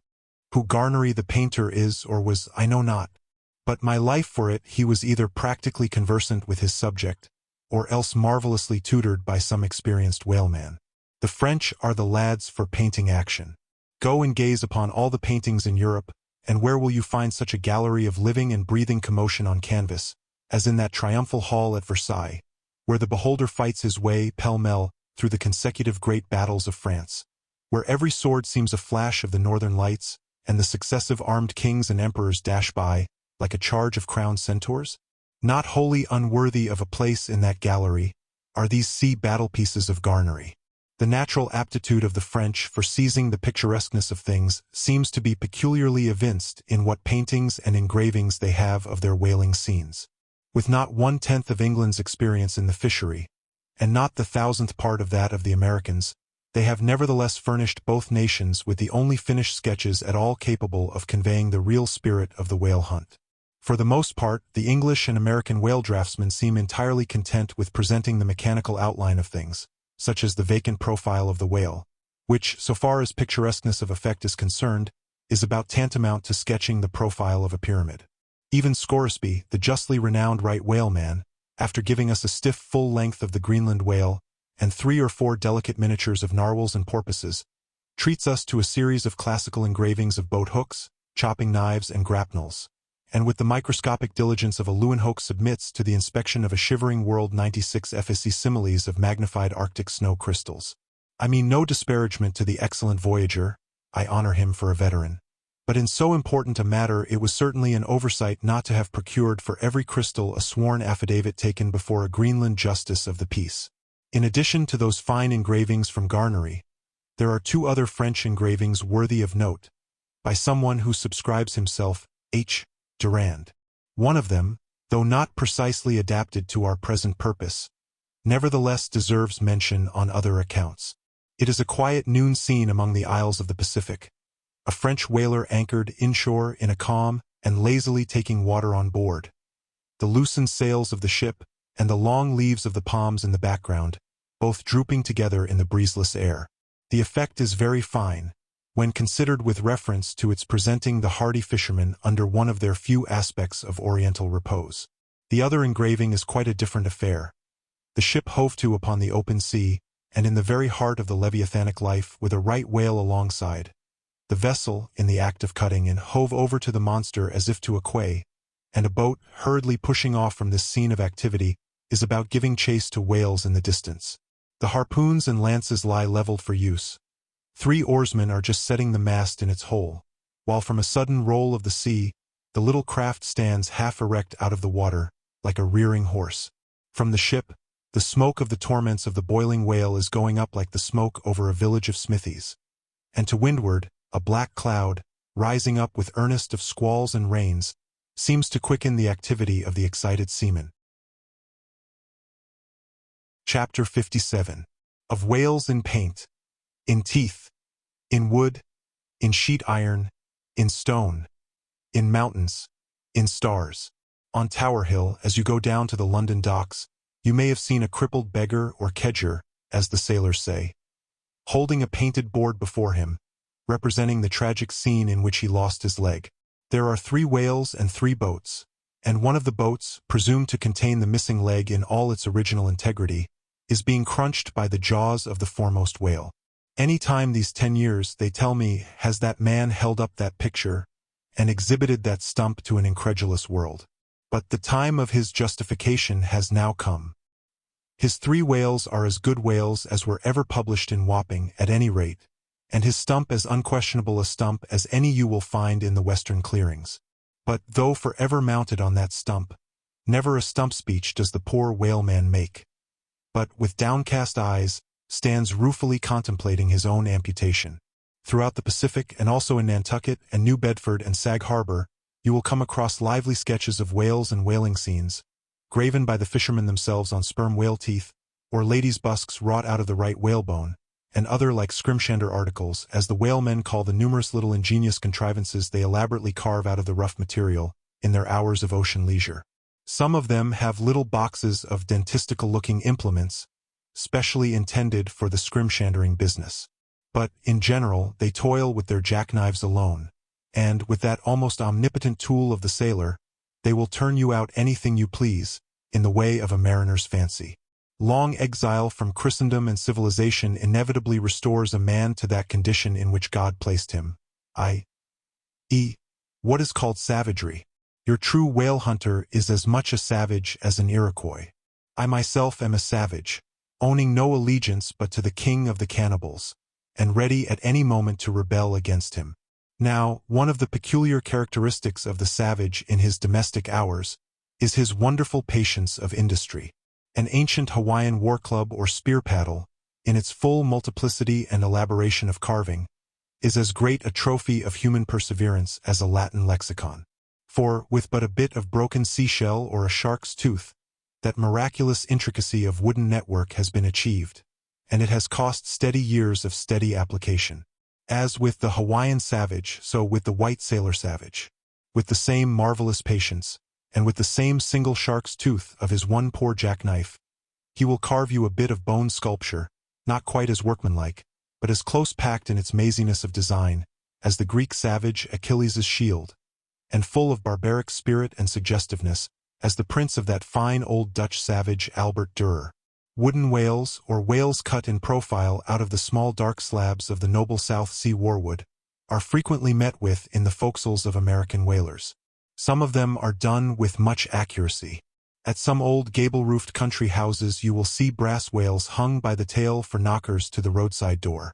When the porter is sleepy, the anvil-headed whale would be best.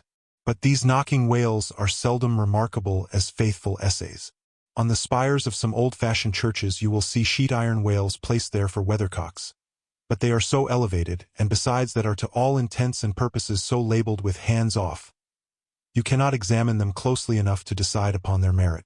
In bony, ribby regions of the earth, where at the base of high broken cliffs masses of rock lie strewn in fantastic groupings upon the plain, you will often discover images as of the petrified forms of the Leviathan partly merged in grass, which of a windy day breaks against them in a surf of green surges. Then, again, in mountainous countries where the traveler is continually girdled by amphitheatrical heights, here and there from some lucky point of view you will catch passing glimpses of the profiles of whales defined along the undulating ridges. But you must be a thorough whaleman to see these sights, and not only that, but if you wish to return to such a sight again, you must be sure and take the exact intersecting latitude and longitude of your first standpoint, else so chance-like are such observations of the hills, that your precise, previous standpoint would require a laborious rediscovery. Like the Solomon Islands, which still remain incognita, though once high-ruffed Mendana trod them and old Figuera chronicled them. Nor when expandingly lifted by your subject, can you fail to trace out great whales in the starry heavens, and boats in pursuit of them, as when long filled with thoughts of war the eastern nations saw armies locked in battle among the clouds. Thus at the north have I chased Leviathan round and round the pole with the revolutions of the bright points that first defined him to me. And beneath the effulgent Antarctic skies I have boarded the Argonavis, and joined the chase against the starry Cetus far beyond the utmost stretch of Hydrus and the flying fish. With a frigate's anchors for my bridle bits and fasces of harpoons for spurs, Would I could mount that whale and leap the topmost skies, to see whether the fabled heavens with all their countless tents really lie encamped beyond my mortal sight. Chapter 58. Brit. Steering northeastward from the Crozets, we fell in with vast meadows of brit, the minute, yellow substance, upon which the right whale largely feeds.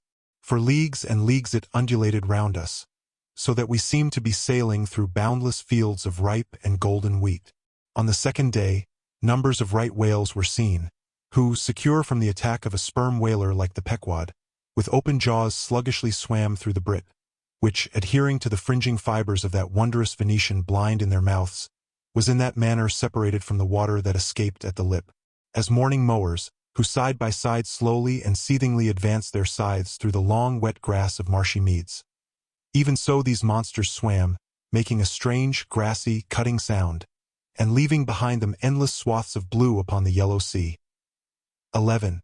That part of the sea known among whalemen as the Brazil Banks does not bear that name as the banks of Newfoundland do, because of there being shallows and soundings there, but because of this remarkable meadow-like appearance, caused by the vast drifts of brit continually floating in those latitudes, where the right whale is often chased. But it was only the sound they made as they parted the brit which at all reminded one of mowers. Seen from the mastheads, especially when they paused and were stationary for a while, their vast black forms looked more like lifeless masses of rock than anything else. And as in the great hunting countries of India, the stranger at a distance will sometimes pass on the plains recumbent elephants without knowing them to be such, taking them for bare, blackened elevations of the soil. Even so, often, with him who for the first time beholds this species of the leviathans of the sea. And even when recognized at last, their immense magnitude renders it very hard really to believe that such bulky masses of overgrowth can possibly be instinct, in all parts, with the same sort of life that lives in a dog or a horse. Indeed, in other respects you can hardly regard any creatures of the deep with the same feelings that you do those of the shore. For though some old naturalists have maintained that all creatures of the land are of their kind in the sea, and though taking a broad general view of the thing this may very well be, yet coming to specialties where, for example, does the ocean furnish any fish that in disposition answers to the sagacious kindness of the dog? The accursed shark alone can in any generic respect be said to bear comparative analogy to him. But though, to landsmen in general, the native inhabitants of the seas have ever been regarded with emotions unspeakably unsocial and repelling, though we know the sea to be an everlasting terra incognita, so that Columbus sailed over numberless unknown worlds to discover his one superficial western one, though, by vast odds, the most terrific of all mortal disasters have immemorially and indiscriminately befallen tens and hundreds of thousands of those who have gone upon the waters. Though but a moment's consideration will teach that however baby man may brag of his science and skill, and however much, in a flattering future, that science and skill may augment, yet forever and forever, to the crack of doom, the sea will insult and murder him, and pulverize the stateliest, stiffest frigate he can make. Nevertheless, by the continual repetition of these very impressions, man has lost that sense of the full awfulness of the sea which aboriginally belongs to it. The first boat we read of floated on an ocean that with Portuguese vengeance had whelmed a whole world without leaving so much as a widow. That same ocean rolls now. That same ocean destroyed the wrecked ships of last year. Yea, foolish mortals, Noah's flood is not yet subsided. 2/3 of the fair world it yet covers. Wherein differ the sea and the land, that a miracle upon one is not a miracle upon the other. Preternatural terrors rested upon the Hebrews, when under the feet of Korah and his company the live ground opened and swallowed them up forever. Yet not a modern sun ever sets, but in precisely the same manner the live sea swallows up ships and crews. But not only is the sea such a foe to man who is an alien to it, but it is also a fiend to its own offspring, worse than the Persian host who murdered his own guests, sparing not the creatures which itself hath spawned. Like a savage tigress that tossing in the jungle overlays her own cubs, so the sea dashes even the mightiest whales against the rocks, and leaves them there side by side with the split wrecks of ships. No mercy, no power but its own controls it. Panting and snorting like a mad battle steed that has lost its rider, the masterless ocean overruns the globe. Consider the subtleness of the sea. How its most dreaded creatures glide under water, unapparent for the most part, and treacherously hidden beneath the loveliest tints of azure. Consider also the devilish brilliance and beauty of many of its most remorseless tribes, as the dainty embellished shape of many species of sharks. Consider, once more, the universal cannibalism of the sea, all whose creatures prey upon each other, carrying on eternal war since the world began. Consider all this, and then turn to this green, gentle, and most docile earth. Consider them both, the sea and the land, and do you not find a strange analogy to something in yourself?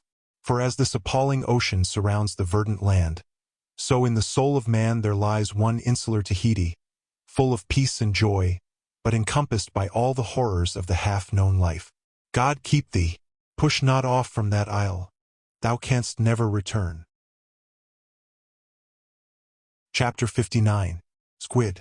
Slowly wading through the meadows of Brit, the Pequod still held on her way northeastward towards the island of Java, a gentle air impelling her keel, so that in the surrounding serenity her 3 tall tapering masts mildly waved to that languid breeze, as 3 mild palms on a plain. And still, at wide intervals in the silvery night, the lonely, alluring jet would be seen. But one transparent blue morning, when a stillness almost preternatural spread over the sea, however unattended with any stagnant calm, when the long burnished sun glade on the waters seemed a golden finger laid across them, enjoining some secrecy, when the slippered waves whispered together as they softly ran on, in this profound hush of the visible sphere a strange spectre was seen by Daggoo from the main masthead. In the distance, a great white mass lazily rose, and rising higher and higher, and disentangling itself from the azure, at last gleamed before our prow like a snowslide, new slid from the hills, thus glistening for a moment, as slowly it subsided, and sank. Then once more arose, and silently gleamed. Seemed not a whale, and yet is this Moby-Dick? Thought Daggoo. Again the phantom went down, but on reappearing once more, with a stiletto-like cry that startled every man from his nod, the Negro yelled out, "There! There again! There she breaches! Right ahead! The white whale! The white whale!" Upon this, the seamen rushed to the yardarms, as in swarming time the bees rush to the bows. Bareheaded in the sultry sun, Ahab stood on the bowsprit, and with one hand pushed far behind in readiness to wave his orders to the helmsman, cast his eager glance in the direction indicated aloft by the outstretched motionless arm of Daggoo. Whether the flitting attendance of the one still and solitary jet had gradually worked upon Ahab, so that he was now prepared to connect the ideas of mildness and repose with the first sight of the particular whale he pursued. However this was, or whether his eagerness betrayed him, whichever way it might have been, no sooner did he distinctly perceive the white mass, than with a quick intensity he instantly gave orders for lowering. The 4 boats were soon on the water, Ahab's in advance, and all swiftly pulling towards their prey. Soon it went down, and while, with oars suspended, we were awaiting its reappearance, lo, in the same spot where it sank, once more it slowly rose. Almost forgetting for the moment all thoughts of Moby-Dick, we now gazed at the most wondrous phenomenon which the secret seas have hitherto revealed to mankind. A vast pulpy mass, furlongs in length and breadth, of a glancing cream color, lay floating on the water, innumerable long arms radiating from its center, and curling and twisting like a nest of anacondas, as if blindly to clutch at any hapless object within reach. No perceptible face or front did it have, no conceivable token of either sensation or instinct, but undulated there on the billows, an unearthly, formless, chance-like apparition of life. As with a low sucking sound it slowly disappeared again, Starbuck still gazing at the agitated waters where it had sunk, with a wild voice exclaimed, "Almost rather had I seen Moby-Dick and fought him, than to have seen thee, thou white ghost." "What was it, sir?" said Flask. "The great live squid, which they say, few whale ships ever beheld, and returned to their ports to tell of it." But Ahab said nothing. Turning his boat, he sailed back to the vessel, the rest as silently following. Whatever superstitions the sperm whalemen in general have connected with the sight of this object, certain it is, that a glimpse of it being so very unusual, that circumstance has gone far to invest it with portentousness. So rarely is it beheld, that though one and all of them declare it to be the largest animated thing in the ocean, yet very few of them have any but the most vague ideas concerning its true nature and form. Notwithstanding, they believe it to furnish to the sperm whale his only food. For though other species of whales find their food above water, and may be seen by man in the act of feeding, the Spermaceti whale obtains his whole food in unknown zones below the surface. And only by inference is it that anyone can tell of what, precisely, that food consists. At times, when closely pursued, he will disgorge what are supposed to be the detached arms of the squid. Some of them thus exhibited exceeding 20 and 30 feet in length. They fancy that the monster to which these arms belonged ordinarily clings by them to the bed of the ocean, and that the sperm whale, unlike other species, is supplied with teeth in order to attack and tear it. There seems some ground to imagine that the great kraken of Bishop Pontoppidan may ultimately resolve itself into squid. The manner in which the bishop describes it, as alternately rising and sinking, with some other particulars he narrates, in all this the two correspond. But much abatement is necessary with respect to the incredible bulk he assigns it.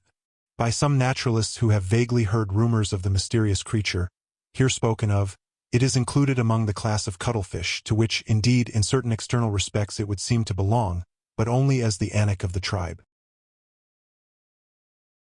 Chapter 60. The Line. With reference to the whaling scene shortly to be described, as well as for the better understanding of all similar scenes elsewhere presented, I have here to speak of the magical, sometimes horrible whale line.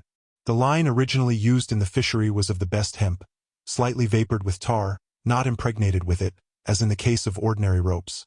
For while tar, as ordinarily used, makes the hemp more pliable to the rope-maker, and also renders the rope itself more convenient to the sailor for common ship use. Yet, not only would the ordinary quantity too much stiffen the whale line for the close coiling to which it must be subjected, but as most seamen are beginning to learn, tar in general by no means adds to the rope's durability or strength, however much it may give it compactness and gloss. Of late years, the manila rope has in the American fishery almost entirely superseded hemp as a material for whale lines. For, though not so durable as hemp, it is stronger and far more soft and elastic, and I will add, since there is an aesthetics in all things, is much more handsome and becoming to the boat than hemp. Hemp is a dusky, dark fellow, a sort of Indian, but manila is as a golden-haired Circassian to behold. The whale line is only 2/3 of an inch in thickness. At first sight, you would not think it so strong as it really is. By experiment, its 1 in 50 yarns will each suspend a weight of 120 pounds, so that the whole rope will bear a strain nearly equal to 3 tons. In length, the common sperm whale line measures something over 200 fathoms. Towards the stern of the boat, it is spirally coiled away in the tub, not like the worm pipe of a still though, but so as to form one round, cheese-shaped mass of densely bedded sheaves, or layers of concentric spiralizations, without any hollow but the heart, or minute vertical tube formed at the axis of the cheese. As the least tangle or kink in the coiling would, in running out, infallibly take somebody's arm, leg, or entire body off, the utmost precaution is used in stowing the line in its tub. Some harpooneers will consume almost an entire morning in this business, carrying the line high aloft and then reeving it downwards through a block towards the tub, so as in the act of coiling to free it from all possible wrinkles and twists. In the English boats 2 tubs are used instead of 1, the same line being continuously coiled in both tubs.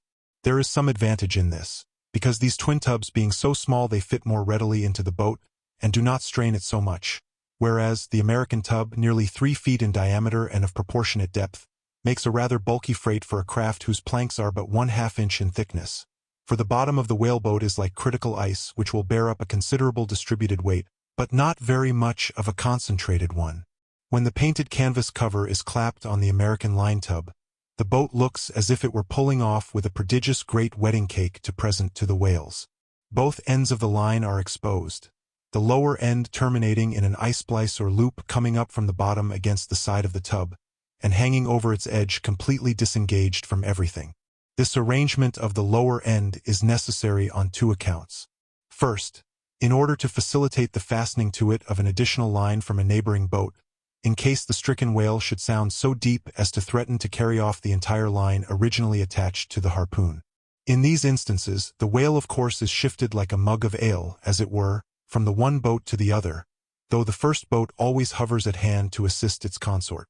Second, this arrangement is indispensable for common safety's sake, for were the lower end of the line in any way attached to the boat, and were the whale then to run the line out to the end almost in a single, smoking minute as he sometimes does, he would not stop there, for the doomed boat would infallibly be dragged down after him into the profundity of the sea, and in that case no town crier would ever find her again.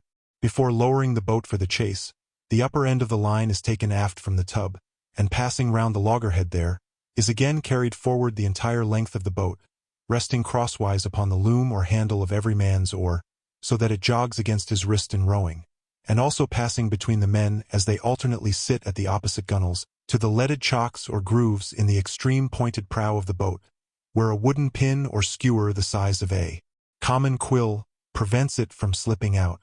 From the chocks it hangs in a slight festoon over the bows, and is then passed inside the boat again, and some 10 or 20 fathoms, called box line, being coiled upon the box in the bows, it continues its way to the gunwale still a little further aft, and is then attached to the short warp, the rope which is immediately connected with the harpoon.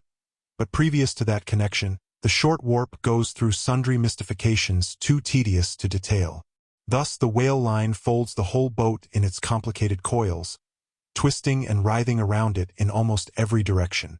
All the oarsmen are involved in its perilous contortions, so that to the timid eye of the landsman, they seem as Indian jugglers, with the deadliest snakes sportively festooning their limbs. Nor can any son of mortal woman, for the first time, seat himself amid those hempen intricacies, and while straining his utmost at the oar, bethink him that at any unknown instant the harpoon may be darted, and all these horrible contortions be put in play like ringed lightnings. He cannot be thus circumstanced without a shudder that makes the very marrow in his bones to quiver in him like a shaken jelly. Yet habit! Strange thing! What cannot habit accomplish? Gayer sallies, more merry mirth, better jokes, and brighter repartees you never heard over your mahogany than you will hear over the half-inch white cedar of the whaleboat, when thus hung in hangman's nooses, and, like the 6 burghers of Calais before King Edward, the 6 men composing the crew pull into the jaws of death, with a halter around every neck, as you may say. Perhaps a very little thought will now enable you to account for those repeated whaling disasters, some few of which are casually chronicled, of this man or that man being taken out of the boat by the line and lost. For, when the line is darting out, to be seated then in the boat is like being seated in the midst of the manifold whizzings of a steam engine in full play, when every flying beam and shaft and will is grazing you. It is worse, for you cannot sit motionless in the heart of these perils, because the boat is rocking like a cradle, and you are pitched one way and the other, without the slightest warning, and only by a certain self-adjusting buoyancy and simultaneousness of volition and action can you escape being made a Mazeppa of, and run away with where the all-seeing sun himself could never pierce you out.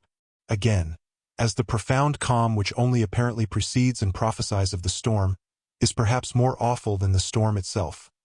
For, indeed, the calm is but the wrapper and envelope of the storm, and contains it in itself, as the seemingly harmless rifle holds the fatal powder, and the ball and the explosion. So the graceful repose of the line, as it silently serpentines about the oarsmen before being brought into actual play, this is a thing which carries more of true terror than any other aspect of this dangerous affair. But why say more? All men live enveloped in whale lines. All are born with halters round their necks.